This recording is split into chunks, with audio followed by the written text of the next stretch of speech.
All right, welcome to another show of Wealth Builders. My name's Anthony Cangemi, and I appreciate you joining us this morning. I have our fabulous co-host, Mr. Tony Shore, with us here this morning, as we do every Sunday morning. I hope you get a chance. Tony looks great. He sounds great.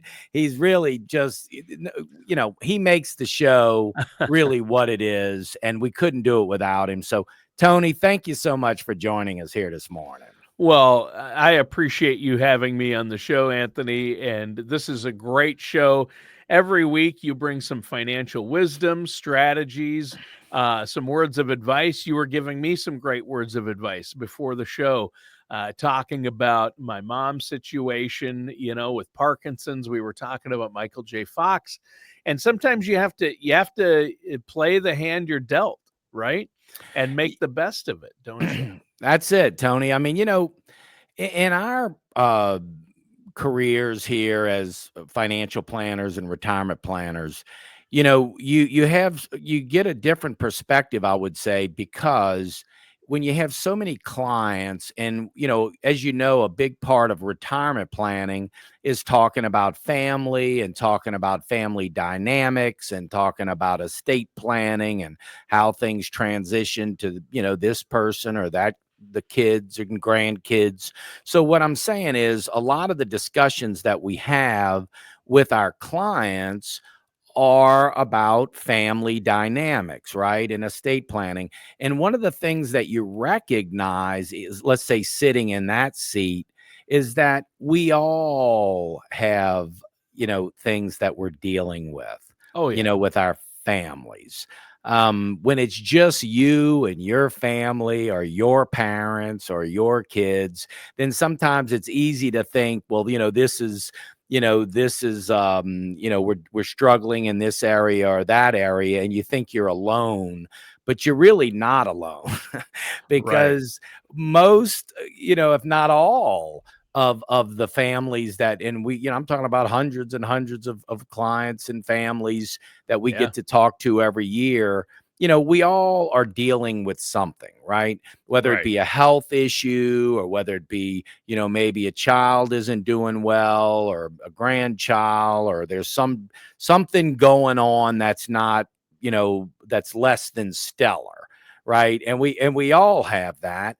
And so, yeah, I mean, as far as, playing the hand you're dealt or making the best out of the situation is really, key, I would say, advice to all of us, not to get too focused on, the issue at hand and then trying to, and, ultimately sometimes getting swallowed up by it, and really taking a step back and saying, we're going to, make the best choices we can, and we're going to, get the most, the information and make the best decisions that we can make, and then let things unfold. Yeah. And somehow, things, when you walk that way and not overly stressed or overly burdened, and then just try to make good, clear choices along the way, somehow things just evolve and unfold the way they're supposed to. Yeah, it'll eventually work out, but you're right. All of us are dealing with issues. Every Something. family deals with these issues.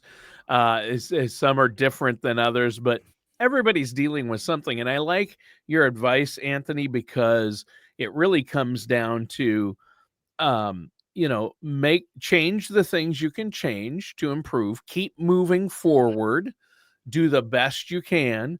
But sometimes you do have to accept the things you cannot change. Right. Don't The dwell on the serenity. things. Yeah. Yeah, there's a serenity prayer out there that says that, and accept the things that you can't change, Yeah. right? Yeah. You have to accept some things and move on from them. Don't dwell on them. Don't live in the past. Accept the things you can't change, but move forward in a positive direction and stay positive and keep trying.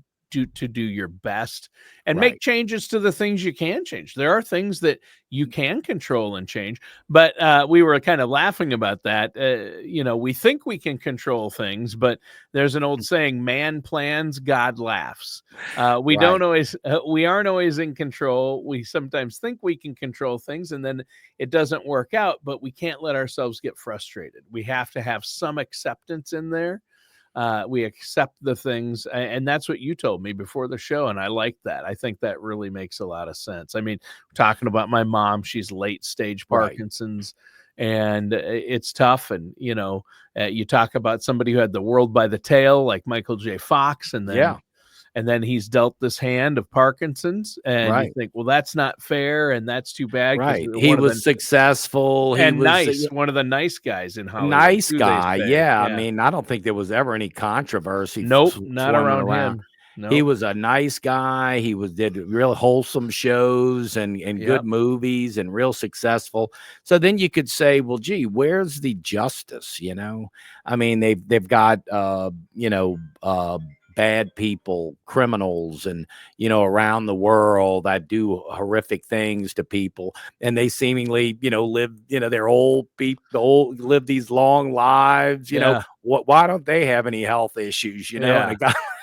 Yeah. I'm sure they do. But Yeah. I mean, yeah. So, it's easy to play that, why You get me? caught up in that. Yeah. Yeah. But And that'll bog you down. And look at what Michael J. Fox did. He turned it around and used it to change Parkinson's, raise awareness, and because of him, one person, because of his influence and the attention he brought to the disease, medications now exist to where my mom, even in late stages, doesn't sit there and shake uncontrollably. And that's Mhm, largely due to advances in the medication for Parkinson's, raise funds that were raised because of Michael J. Fox. He He's was written, very instrumental in that, huh, yeah, he Tony? still is. Yeah. Yeah. He still is. Yeah. Yeah. Yeah, so we don't have all the answers, and there's always, things that we are confronted with, and I think you're right. I mean, just trying to make the best choices and making those choices and then moving on with the faith that things are going to work out the way they're supposed to. And Yeah. and they will. They will. And that's something that, we often talk about with the market, and we talk about with investing, and we talk about with planning. There's a lot out there, especially looking at the media and looking at the news and what's going on around the world. A lot of that stuff, and although we want to, remain obviously informed, a lot of those things we really just can't do anything about, right? So a lot of this stuff we're not able to control, but there are things that we can control. And so I think that it's really just incumbent upon us to stay informed, but also make good decisions in the areas that we actually can make a difference in our own lives. And frankly, there are many things we can do to improve our lives, our families' lives, our finances, our transition of assets. There's a lot we can do, and I think focusing on that is going to be more productive than spending a lot of time focusing on things and getting upset about things that we really just can't do anything about. Right. And, one of those things is investing in the markets, and working with a financial professional has been proven study after study to help with this and to help with your income planning, retirement planning, enhanced planning, as you mentioned earlier, what you're going to leave to your loved ones. But a lot of people focus just on the markets. And I know there's passive investment and aggressive or active investing versus passive investing. And so let's talk a little bit about that. I know that you have actively managed accounts for your clients, don't you? Yeah, absolutely, Tony. And so I guess for this part of our discussion, the best way I think I could try to explain that is, if you're invested in a portfolio of, let's say, funds in the market, let's say we're in the, you've got one position in the S&P 500 index, and you're going to ride that position going up, and then you're going to ride the position going down, and then you're going to ride it going up, and then you're going to ride it going down. So that would be, example of just really passive, just buying funds or buying into a portfolio and then just allowing it to just, ride up, ride down. A more active approach, Tony, would be that you would have a portfolio, let's say a well-balanced portfolio in the market. Maybe it's rather than being all equities where it would have much more, of swings up and down to be, and I'll just use the example of like a 60-40, maybe 60% in the market, 60% equities, and let's say 40% bonds in this example. Well, first of all, you're going to slow the volatility down by those bond allocations, and you're going to have a less volatile portfolio. But then on top of that, the active part is going to be the rebalancing. So you're going to have positions that are going to go up in the portfolio. You're going to have positions presumably that are going to go down.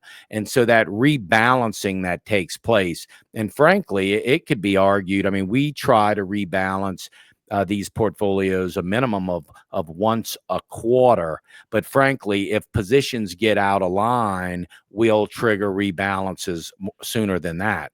But there's a philosophy out here that literally, the portfolios are rebalanced, daily. If positions just get out of alignment.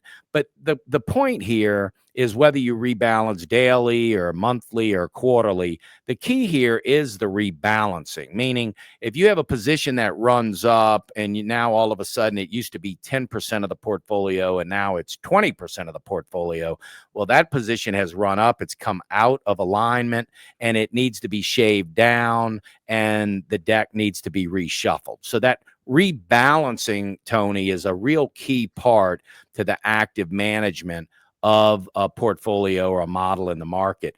The other thing that needs to be looked at pretty closely are the positions themselves. If we're in a large cap growth fund, have we looked very closely at that large cap growth fund? Is it the expense ratio and the trajectory of that fund? And is there a better fund that could potentially be put in that asset class inside that model? So active management is just portfolio managers that are keeping an eye on those models. I know Gradient does a great job in their portfolios. I know that y'all have a whole team over there, and we've utilized those models as well. And so having actively managed portfolios versus, and let's just say, for our listeners, let's try to make a comparison, if you will, to maybe someone that's investing in their 401k, right? And I'm not talking about a blanket here, but let's say you're somebody that might invest in your 401k and you're contributing every 2 weeks, to the funds that you've selected. And frankly, I've talked to people that have set those funds up years ago, and they continue to invest, as they should, but never really doing any type of rebalancing on those funds, or maybe making other selections along the way as some of those funds might have run up, and maybe there's a way to reallocate that portfolio, not really having that active approach, just more or less passive, plug and play. These are the funds we're going to invest in, and then just kind of take a blind eye. So, if you can have a portfolio that's actively being managed, rebalanced, and positions being looked at regularly, the results are gonna be more favorable. Well, yeah, I mean, obviously, active investing, you're going to be, it's actively managed accounts, like you said, whether it's at Gradient or whatever the investment tools you're in, and accounts and portfolios, but they're analyzing the trends and adjusting the portfolio accordingly. And I know that's what you do for your clients.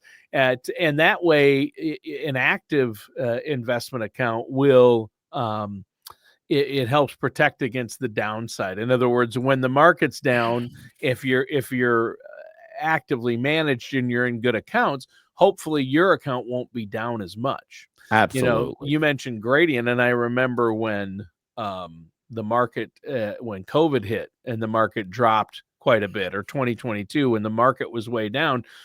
Gradient's investments were down that year like everyone else's, but only about half of what the actual market was. Right. And so if you're passively invested in just the market to follow the market, you're going to have a lot more to catch up, because when the market goes down, you're going to go down that full amount Right. typically. So active investing sounds way better to me. I know there's pros and cons to each, but I know you try to do what's in your client's best interest, and everybody's situation is different when it comes to investing too, isn't it? It is, Tony, and everybody's appetite for risk is different. I mean, Oh, we sure. have clients that are extremely conservative, and if they can earn a 5 to 7% return in a very conservative model portfolio that doesn't have a lot of volatility and just kicks out really nice dividends, and they can earn that 5 to 7% in a very conservative model, that's more appealing to them than someone that is more, that's okay with more volatility.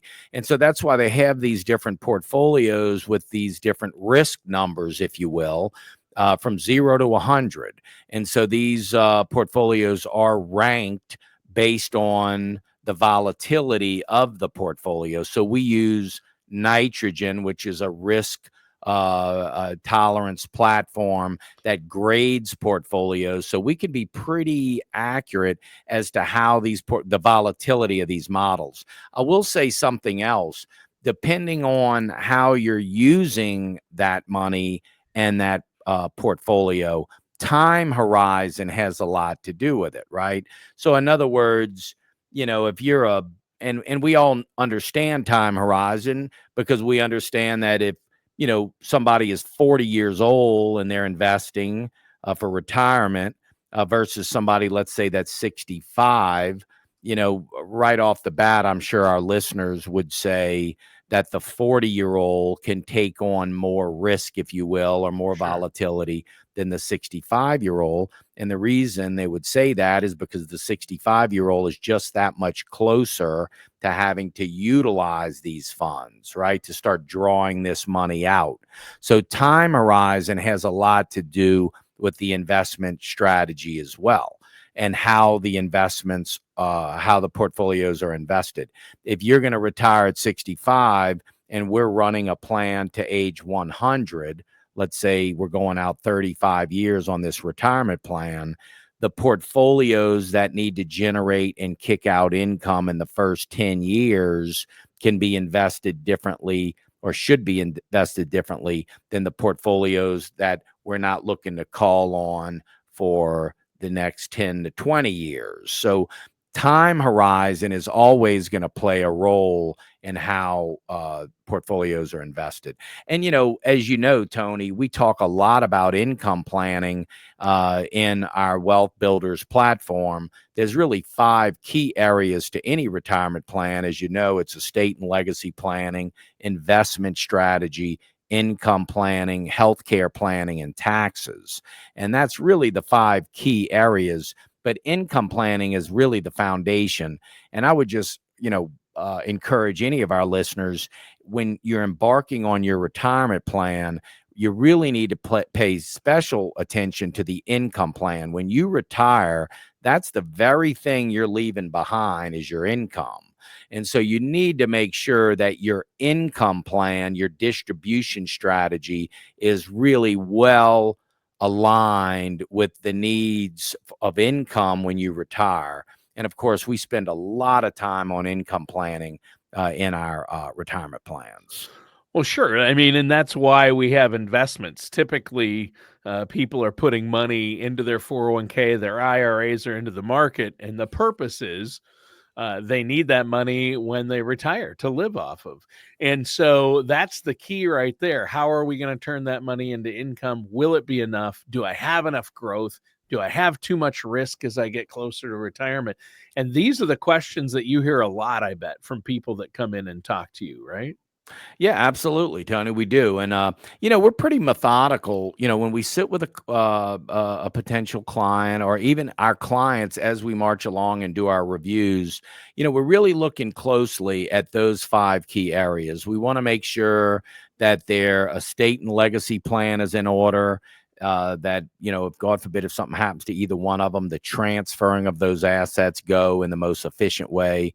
We look at their investment strategy. We're constantly updating their risk tolerance to make sure that they're not that their investments are aligned with their risk appetite in investing. We're constantly looking at the income plan and the tax efficiency of that plan. So it's really, Tony, I would say, because markets change and tax strategies change and tax codes change, people's needs change based on their income needs or maybe their healthcare needs. Things change as we move along. And so it's really important not only to have a retirement plan on the onset, but to continually review that plan and review the sections and the aspects of the plan and make adjustments along the way. That's critical. I mean, for somebody to think, and I'm sure our listeners don't, but for somebody to think that they can just set up a retirement plan and then that's it, close their eyes, and that's going to be, and there's never going to be a need for adjustments, and there's never going to be a need for reviews. That's just not the case. And so I would just tell our listeners, not only are you choosing a firm to help you build this retirement plan, you're also embarking on a partnership where you're going to be with that retirement planning firm through retirement and having those semi-annual reviews. And so I would urge you to consider the firm that you're working with, and do they do regular reviews, and are we going to be is this going to be a relationship along the way, or is it just kind of a one and done, here's the plan, and no real follow through? Because both are important. You need a sound plan. It needs to be tax efficient, but you also need a partner that's going to be with you through retirement. Yeah. Yeah, that's true. And you need communication about all of these things with you and your loved ones, and you need to work with somebody like yourself. You have a great team there, Anthony, specialists in various fields, and you look at the big picture and help people with their investments, with their enhanced planning or their estate planning. And I think that's fantastic. You look at everything from maximizing Social Security to insurance to all of these things, healthcare costs. Right. It's really important, and I know it makes a big difference. And when it comes to investing, these cookie cutter, like, well, I only want to do passive investing or I want to do active investing. Those are kind of cookie cutter terms. And you look at just what's going to work best for the individual. And it might be a mixture of those two philosophies, right? Absolutely, Tony. Absolutely. And I would just say that, when you think of the word holistic or holistic planning and what that means, to us, it means that, all of these pieces of this plan more or less work together. Your Right. income plan, your tax strategy, your healthcare plan, your estate plan, how things are going to pass on. All of this, really is intertwined. And so, for our listeners that may have their attorney that does the estate plan, but then the tax person does the taxes, and then they have an insurance person that does insurance, and then they have their investments somewhere else. In fairness to all of those professionals, if the right hand doesn't know what the left hand's doing, or if there's not some, you know, continuity between those professionals, a lot can be missed. And one of the things with wealth builders with this show and the other professionals we align with, we want to make sure that everybody's on the same page. And, frankly, we have a lot of clients that, don't use our CPA firm. That we partner with. They have their own CPA, and that's okay. We welcome that, but we want to at least, have some type of relationship or some type of communication with their tax preparer. We want to make sure that we're on the same page. I have many clients that have tax preparers, CPA firms that are outside of our firm, but we do, align with them. We want to make sure that we're on the same page with them, and we're not doing anything that would, be counterproductive for the client. So I would Right. just say, your professionals that are dealing with your overall retirement plan and financial plan, they really should have some communication so we all can be on the same page for the best result for you. Yeah. And that I think that's critical. I really Yeah. do. I think so too. Well, Anthony, we're out of time for today's show. It just flew by. But before we go, let our listeners know. I know you're offering a no charge, no obligation consultation, and they can meet with you and the team there, ask any questions they want, get a plan in place, or get a second opinion. How can our listeners do that? Absolutely, Tony. So they can just go to crescentcityretirement.com and look us up online. We're right there. All of our shows are archived there. There's a page that you can just put in your information and one of us will reach back out to you. Or you could just simply call our office at 504-828-2171. That's 504-828-2171. We have a couple of retirement planning workshops coming up. In the month of July, we're going to be at Austin's Restaurant in Metairie, and we're going to be at Ralph's on the Park in New Orleans. So we do have a couple of retirement planning workshops coming up. They're absolutely complimentary. You enjoy a nice meal, and we talk through these 5 key elements of a sound retirement plan. It's an enjoyable evening. So if you would like to join us for one of our retirement workshops that we have coming up, again, go to crescentcityretirement.com. You could sign up to one of the workshops there or call our office at 504-828-2171. All right. Thanks, Anthony. That's a great deal. And listeners and viewers, thanks for tuning in. That does it for today's episode of Wealth Builders with our host, Anthony Cangemi. Awesome.